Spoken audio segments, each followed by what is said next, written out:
ಬೀದಿಯಲ್ಲಿ ಕಚ್ಚಾಡುವ 10 ನಾಯಿಗಳ ಸದ್ದು ನಿಮಗೆ ಕಿವಿಗೆ ಕರ್ಕಶ, ಮನಸ್ಸಿಗೆ ಕಿರಿಕಿರಿ ಅನಿಸುವುದಾದ್ರೆ ಇಂತಹದ್ದೇ ಸನ್ನಿವೇಶ ನಿಮಗೆ ಮನೆಯಲ್ಲಿ ಕಾಣಿಸಿರೋದು ರಾತ್ರಿ 8 ಗಂಟೆಯಿಂದ 9 ಗಂಟೆ ಒಳಗಿನ ಟಿವಿ ಡಿಬೇಟ್ಗಳಲ್ಲಿ. ಇದು ನಮಗೆ ಮಾತ್ರ ಸೀಮಿತವಾಗಿತ್ತು, ನಾವು ಸಹಿಸಿಕೊಂಡಿದ್ದೆವು. ಆದರೆ ಈ ವಿಷಯ ಈಗ ವಿದೇಶಗಳಲ್ಲಿ ಚರ್ಚೆ ಆಗ್ತಿದೆ. ವಿದೇಶಗಳಲ್ಲಿ ನಮ್ಮ ಮಾನ ಕಳೆಯುತ್ತಿದೆ. ಕಾರಣವಿಷ್ಟೇ, ಈಗ ನಮ್ಮ ಟಿವಿಗಳಲ್ಲಿ ವಿದೇಶಿ ಅತಿಥಿಗಳನ್ನ, ವಿದೇಶಿ ಸ್ಕಾಲರ್ಗಳನ್ನ ಕರೆಯಲಾಗ್ತದೆ. ಅವರನ್ನ ಲೈವ್ನಲ್ಲೇ ಅವಮಾನ ಮಾಡಿ ನಾವೇ ಶ್ರೇಷ್ಠ, ನಮ್ಮನ್ನ ಮೀರಿಸೋರಿಲ್ಲ ಅಂತ ಬೊಬ್ಬೆ ಹೊಡೆಯೋ ಕೆಟ್ಟ ಟ್ರೆಂಡ್ ಬಿತ್ತಲಾಗ್ತಿದೆ. ಇದೇ ವಿಷಯದ ಬಗ್ಗೆ ಮೊನ್ನೆ ಇಂಡಿಯನ್ ಎಕ್ಸ್‌ಪ್ರೆಸ್ ನಲ್ಲಿ ಕಾಂಗ್ರೆಸ್ ನಾಯಕ, ಇಂಗ್ಲಿಷ್ ವಿದ್ವಾಂಸ ಶಶಿ ತರೂರ್ ಒಂದು ಮಸ್ತ್ ಲೇಖನ ಬರೆದಿದ್ದಾರೆ. ಅದರಲ್ಲಿ ಅವರು ನಮ್ಮ ಟಿವಿ ಡಿಬೇಟ್ಗಳ ಯೋಗ್ಯತೆಯನ್ನ ಬೆತ್ತಲೆ ಮಾಡಿದ್ದಾರೆ. ಹಿಂದೆಲ್ಲ ನಮ್ಮ ದೇಶದಲ್ಲಿ ಚರ್ಚೆ ಅಂದ್ರೆ ಜ್ಞಾನ ಹಂಚಿಕೊಳ್ಳೋಕೆ, ಸತ್ಯ ಹುಡುಕೋಕೆ ನಡೀತಾ ಇತ್ತು. ಆದ್ರೆ ಇವತ್ತೇನಾಗ್ತಿದೆ? ಇವತ್ತು ಅದು ಬರೀ ಪರ್ಫಾರ್ಮೆನ್ಸ್ ಆಗ್ಬಿಟ್ಟಿದೆ. ನೆನಪಿಸ್ಕೊಳ್ಳಿ, ರಷ್ಯಾ ಉಕ್ರೇನ್ ಯುದ್ಧ ನಡೀತಿರುವಾಗ ಕೆಲವು ಇಂಗ್ಲಿಷ್ ಮತ್ತು ಹಿಂದಿ ಚಾನೆಲ್ಗಳ ಆಂಕರ್ಗಳು ಉಕ್ರೇನ್ ಅಥವಾ ಅಮೆರಿಕದ ಪ್ರೊಫೆಸರ್ಗಳು, ಲೇಖಕರನ್ನ ಡಿಬೇಟ್ಗೆ ಕರೆಸ್ತಿದ್ರು. ಅಲ್ಲಿ ವಿಷಯ ಚರ್ಚೆ ಮಾಡೋದ್ ಬಿಟ್ಟು ನಿಮ್ಮ ದೇಶಕ್ಕೆ ಯೋಗ್ಯತೆ ಇದೆಯಾ, ನಮ್ಮ ಮುಂದೆ ಮಾತಾಡ್ತೀರಾ ಅಂತ ಏಕವಚನದಲ್ಲೇ ಮುಖಕ್ಕೆ ಸಾರಿದ ಹಾಗೆ ಗದರಿಸ್ತಾ ಇದ್ರು.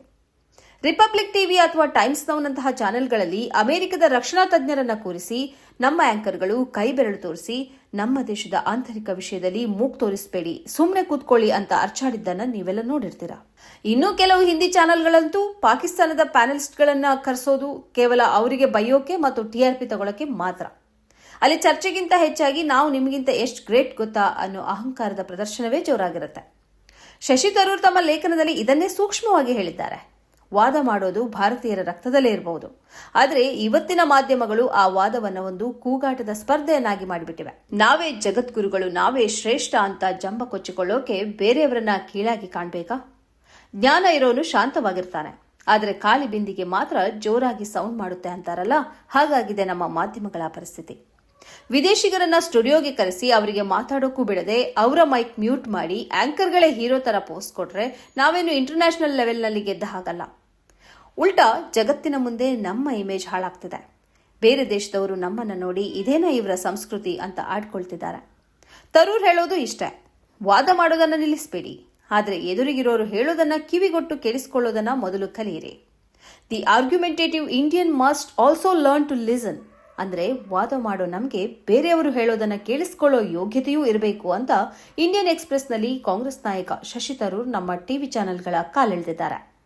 ಕೆಲವು ಚಾನೆಲ್ಗಳಂತೂ ವಿದೇಶಿ ಅತಿಥಿಗಳಿಗೆ ಮಾತನಾಡೋಕೆ ಕೇವಲ 10 ಸೆಕೆಂಡ್ ಕೊಟ್ಟು ಅವ್ರು ಮಾತಾಡೋಕೆ ಹೋದ ತಕ್ಷಣ ಅವರ ಮೈಕ್ ಮ್ಯೂಟ್ ಮಾಡಿಬಿಡ್ತಾರೆ. ಆಮೇಲೆ ಆಂಕರ್ ಒಬ್ಬರೇ ಕ್ಯಾಮರಾ ಮುಂದೆ ನಿಂತು, ನೋಡಿದ್ರ ನಮ್ಮ ದೇಶದ ಪವರ್ ನೋಡಿ ವಿದೇಶಿಗರೇ ಬೆದರಿ ಹೋದ್ರು ಅಂತ ತಮ್ಮ ಬೆನ್ನನ್ನ ತಾವೇ ತಟ್ಕೊಳ್ತಾರೆ. ವಿದೇಶಿಗರನ್ನ ಸ್ಟುಡಿಯೋಗೆ ಕರೆಸಿ ಅವರಿಗೆ ಮಾತನಾಡೋಕ್ಕೂ ಬಿಡದೆ ಅವಹೇಳನ ಮಾಡಿದ್ರೆ ನಾವೇನು ಇಂಟರ್ನ್ಯಾಷನಲ್ ಲೆವೆಲ್ನಲ್ಲಿ ಗೆದ್ದ ಹಾಗಲ್ಲ. ಉಲ್ಟಾ ಜಗತ್ತಿನ ಮುಂದೆ ನಮ್ಮ ಇಮೇಜ್ ಹಾಳಾಗ್ತಿದೆ. ನಿಮ್ಗೇನ್ ಅನ್ಸುತ್ತೆ ಗೆಳೆಯರೆ? ನಮ್ಮ ಟಿವಿ ಚಾನೆಲ್ಗಳ ಈ ಬೊಬ್ಬೆ ಹೊಡೆಯೋ ಡಿಬೇಟ್ಗಳು ನಿಮ್ಗೂ ಕಿರಿಕಿರಿ ಅನ್ಸುತ್ತಾ? ನೀವು ಇಂತಹ ಇನ್ಸಲ್ಟ್ ಮಾಡೋ ಸೀನ್ಗಳನ್ನ ಟಿವಿಯಲ್ಲಿ ನೋಡಿದ್ದೀರಾ? ಕಾಮೆಂಟ್ ಬಾಕ್ಸ್ ನಲ್ಲಿ ನಿಮ್ಮ ಅನಿಸಿಕೆಯನ್ನ ಖಂಡಿತ ಶೇರ್ ಮಾಡಿ.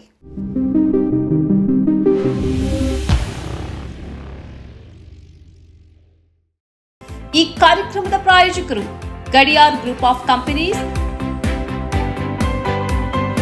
specialized in piling and shoring, engineering consultancy, firefighting, steel structures, real estate. Office, SIT Tower, Silicon Oasis, Dubai, UAE.